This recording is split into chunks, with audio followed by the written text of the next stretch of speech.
morning, folks, and welcome to a season review of Season 4 of the Bayern Munich Let's Play. If you're excited, hit that like button down below, help support the channel. These videos are just like a bookend of the season. You know, we have the beginning of the season with the opening game, and then we have this to kind of bookend it. And then I'll kick on straight away and work on the new season. So we'll just look at the stats, talk about some of the players, decisions I'm going to make. A lot of it is kind of dependent on what happens in the transfer market, honestly. And yeah, it gives you guys a chance for you guys to catch up on the season before the new one starts, in case you're a bit behind, which can happen. So let's have a look what's going on here with the season review, because obviously not been a great season overall. So as you can see, if we go back, actually, hang on, we won the Deutsche Pokal and also won the German Super Cup. 1 second, folks, I've been annoying.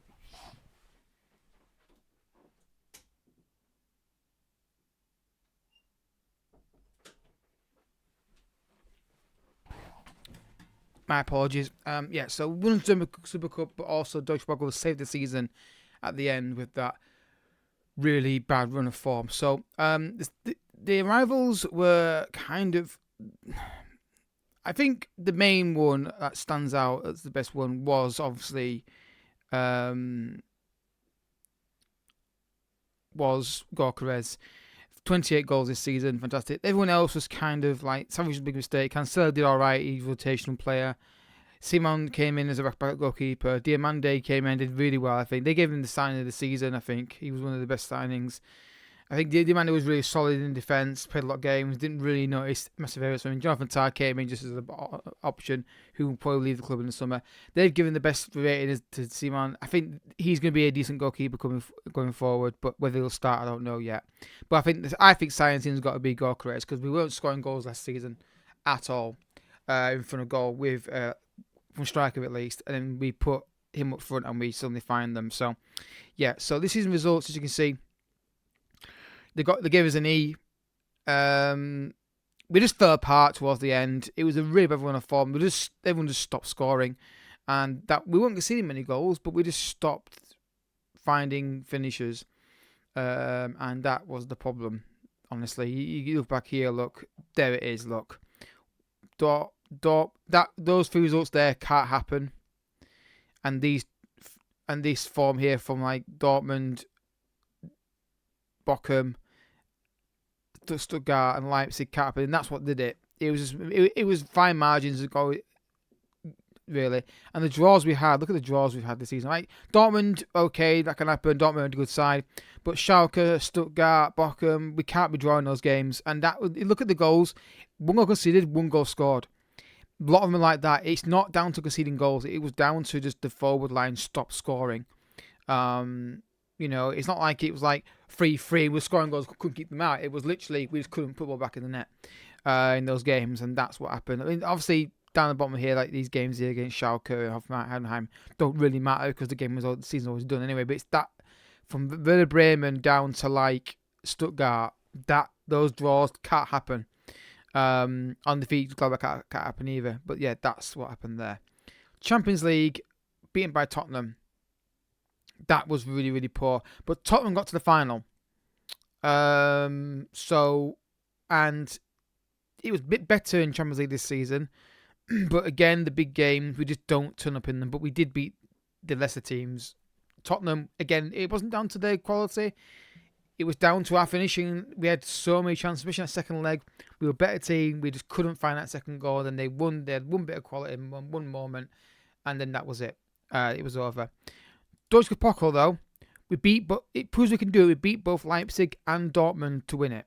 And that final was incredible. I thought we'd lost it where we were playing.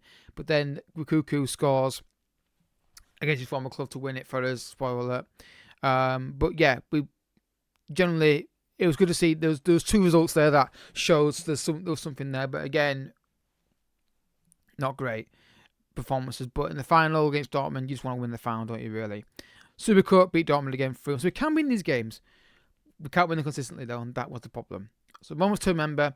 Biggest win was a cup win. 8-1, not going to care about that. Match to remember, beating Leipzig 2-0. I think match to remember should be the final against Dortmund, honestly. The goal of the season's been given to Arda Güler. which we'll have a look at that goal. It's probably going to be a long-range strike, if memory serves. I'm trying to remember this goal. It's been a while. So Tell gets the ball here. Yeah, he hits it from long range, doesn't he? Yeah. I see, that might have been a live comment. Actually, I can't remember. But yeah, great strike. Yeah, worthy of goal season, I think. Adagula has been fantastic. Finances, we're not in a great position, but that might change in the summer with sales and players being moved on, all that kind of stuff. So I'm not too worried. But I think the box revenue is down because of lack of football and prize money because we didn't win as much as we did last year. So lined up like that, primarily yes. I switched you two around to be fair. But that's basically the lineup. I do think in the summer, left back is going to be needed because I'm going to move people on. Right back, I think we can do okay with Cancelo and Coyote out there, but I need left back on this side, really, honestly. Accolades, as you can see here, player of the season, Yamel. Sign of the season was Diamande. Goals, you've seen that. Top goal scorer, most of this was Yamel. But I think these would all be Adagula if he started, because Adagula is actually fantastic in there. So, manage timeline, we're not going to bother with that. So overall, finance-wise, we're in the red, but that will change. In terms of players in the season, I think what we need to try and do is fix this. So, Lukaku might go out, might be leaving. Rofe already going. He's about to join in the summer window. Yamel's the big one. He wants to leave. PSG will not let up. And I don't want to sell him. I really, really don't. But there's a fee that everyone can offer that a player will be sold for. It doesn't matter who it is, where they are. If you make the right offer, make enough money put enough money on the table, you will get the player. If they make a silly bid like 150 million straight cash, something like that, I will accept it because I can then reinvest in the team. I think the midfield needs to be massively reworked. I can see, for example, Savic leaving. I can see Savic leaving in the summer. I can see Koopmeiners leaving, Goretzka leaving as well. And I think if we did lose Jamel, we've still got Adagula who can improve. I think when we lose a bit of physicality with the pace, but we got Adagula who has got 12 goals, 10 assists. I think he could start.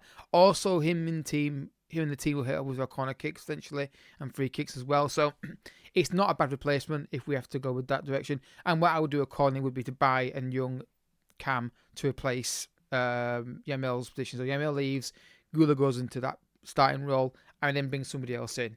But the only way Yamel's going to leave the club is if I get a big offer for him.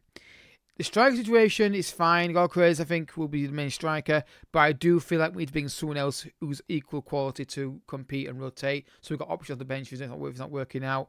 But Cuckoo is one of those players that it's not really worked out. I've got young talent coming through that can maybe do better. So I'll keep him. I'm happy to keep him, honestly. But I think if an offer comes in for him and he pushes it, I will move him on. Jonathan Tah. He did have a problem early in the season with his football. I think he might be someone that moves on for young talent to come through. We have got a lot of young players coming in. We've got all these guys here. We've also got we've also got people like Kamara coming in on a free transfer. Kim Min-jae leaving, but today we're coming in on a free transfer as well. And there's a smattering of players. This guy here, I don't know if I've shown this guy before. This is kind of why I'm hesitant to keep Munkuku, because this guy is almost as good as him already. He's not far off anyway, and he's got a lot of potential in him. So it would be a case of moving these guys on and bringing these new players in. And there's a whole list of players here that I can go through. Like Pastor here. These are all just young guys that have been highly recommended by my scout reports. And I'm just going to bring these guys in. We've got the young lad here. Again, a lot of these guys will be loaned out, most likely. They'll come in, I'll look at them, assess them, and get the full scout report on them and move them on. You've got this guy here as well, for example. Again, they're just highly rated players and the cheap deals to do. And the big ones I'll find as well. We got, but once they come in, we'll move them on. I mean, this guy here could be fantastic based on the scout reports. They're basically saying go for it. And there's a few others as well I'm looking at. If you go to scout report and shortlist and Wonder Kids, there's a few others here as well, like Monsters, another guy I'm really eyeing up. This guy I'd love to bring in. Everyone keeps screaming at me to sign this guy. It all depends on finances. The plan would be, if we go to get a big fee for somebody, whether that be Kajvela and he wants to leave, or more likely to be Yamel, because of PSG keep making bids. They've not stopped making bids in January and summer for him. He keeps wanting to leave. If I get a massive amount of excess money, rather than going for a big signing for one deal, it'll be good deals and spread out across the team. So we bring a centre backs in, we bring a striker in, we bring a cam, we go for some random opportunities. But midfield is what I'm going to strengthen massively in the summer. You're going to see a different midfield, I think. I think Sarri's going to leave, like I say. Goretzka could be reduced down in role. Koopmeiners wants to leave as well. I can see myself bringing in 2 midfielders in the summer, maybe even 3, depending on what the finances are. But if we can, we'll do what we can do. I think this team can win the Champions League. It's just got to be a bit braver. I think the depth on the bench needs to be looked at. We've also got young talent like Stavio. Got to remember him as well. He will develop into a fine talent. I'm sure he will. So it might take a bit of time. It might take a bit of investment. It might take just losing Yamel or a big player we don't expect to lose for a lot of money just to reinvest in the team, and we go from there. In the dev centre, as you can see, we go to the 19s. We've got some good talent here. We've got Simon here, who's potentially a good talent, but we'll have to wait and see. We've got this guy here I'm really excited by, actually, to be fair. Again, young Cam we can use, but I will probably have to sign somebody because he's a bit off. Did I sign this guy myself? No, he's from my own youth system. That's cool. So again, there's good talent there. This guy I'm not so sold on. It might be we keep him round for now. I'll load him out again. Defner again, a decent talent. That pace is insane. So we've got good talent. It's a matter of most likely loaning these guys out. Honestly, in the second team, I don't think anybody's insane in this league. I could be wrong. Although it's, again, very young talent. We'll have to wait and see how these guys develop. But there's a lot of young talent in this team that can come into the team at some point. The problem with these saves, usually what happens is I get to the point where, because I'm investing in the first team quite a lot to try and get Champions League wins, these guys don't develop because I end up winning Champions League. It's happened before with Man United, happened before with other teams in the past when I won Champions League. We win Champions League before we can get these guys in the team. So I always approach it from a point of view of, let's keep doing this and see, build a youth system through. In case we're here long term, it's just why we win Champions League. But most likely, the way I'm quite aggressive in transfer market with players lends itself to be these guys don't develop. And if I was doing an all year save with somebody, then it'd be more fun. Or lower league teams say, but the problem with those saves is they don't often do well with them and they get sacked. So it's that kind of weird conundrum. Collision, everything else is basically standard. Win the league and get stage Champions League. Love to know what they're. Rather than saying that, tell me what you expect. What you accept. I think what they mean is quarterfinal. They want quarterfinal minimum. I think that's doable. We should have got the quarterfinal this year. Champions League, as you look at it here, Tottenham are in the final, so it's not as bad. But what I do like about this season is the goal return. Look at the goal return. The only issue we've got is the right hand side is not contributing much to it. Gorkre's got 28, Hamel got 23, then you got Kajvela got 18, Gula got 12. I think either Gula can get similar numbers to Yamel in that position. Then you look at that, it's Tell with 11. Then after that, the right wingers, Estavo got 6, and Ferran Torres only got 5. It's not good enough from that right hand side, but it's not going to be as easy as that to strengthen that area because it's not a priority. That'll be if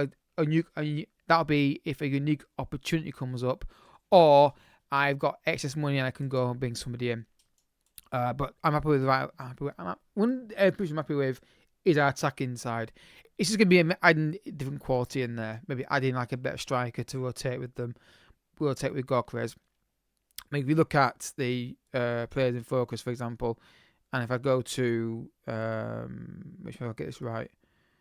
If I go to this, and then you look at the some options here, you can go with Sheshko would be a great option, but it's getting him out of Liverpool would be an absolute pain in the ass because Liz Claus has got. But somebody like that, or somebody mid-range who can really improve. It's going to be interesting summer to see where things line up, because there's so many players that we can sign. Take that on. There's so many good players that we can actually go and get. It's just a case of the problem we're having at the moment is the players I want to sign are way too expensive, and they won't leave the clubs. And then the players that we can afford, and they're at top level, at the really high level, they're not 100% certain about coming to Bayern Munich. I think that's where we've got to start improving Champions League campaign, winning those big games, getting to quarterfinal, semi-final stage, and win Bundesliga every single year to try and get there. But I think a lot of times Champions League it's not usually. I always try and plan for it and build for it, and all of a sudden it always clicks into gear. And I think I think we're not far off. We've not been outplayed in Champions League games other than against Real Madrid recently. And the Tottenham game, we should have won that game. We just didn't take our chances. So I think if we can just add a bit more depth for quality in attacking areas and wide areas and striker, where we can rotate and bring people off the bench and refresh legs and quality, that will help. But the summer is going to be dictated a lot by, I think it's going to be literally another saga with Yamel. If they make a big bid, and I mean a massive bid, with evaluation, I will sell him, because I can just use that money quite well. But I don't want to do it. But I'm also wary about this situation here. I don't want this to have any issues in there. I want to try and... It's still good anyway. It's not that bad. But you can see Yamel wants to move to a stronger squad. So that money, if he forces it, would be great. Rothway's leaving and Makuku, and I think Calafiori will eventually drop that. Usually they give up with that and they say, yeah, I agree. I'm no longer concerned by I'm no longer. I can't talk. No longer concerned by the team talk. So we'll see what happens in the market, guys. It's going to be a fascinating summer. All related to what we can bring in transfer fees. But if we get the players I want to go and target, that'd be great. And I think if it's going to be a summer where if we get a big fee for somebody, then it's going to be a massive money spent.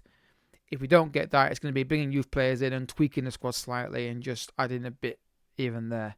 But we'll see what happens, guys. So there will be an episode tomorrow, most likely. Hopefully, because I've recorded some episodes and so far ahead in the recording, I can actually crack on with the season now, pre-season now, and get going with the transfers and see who leaves and what money we have available and get everything done. But that's the season for you right there.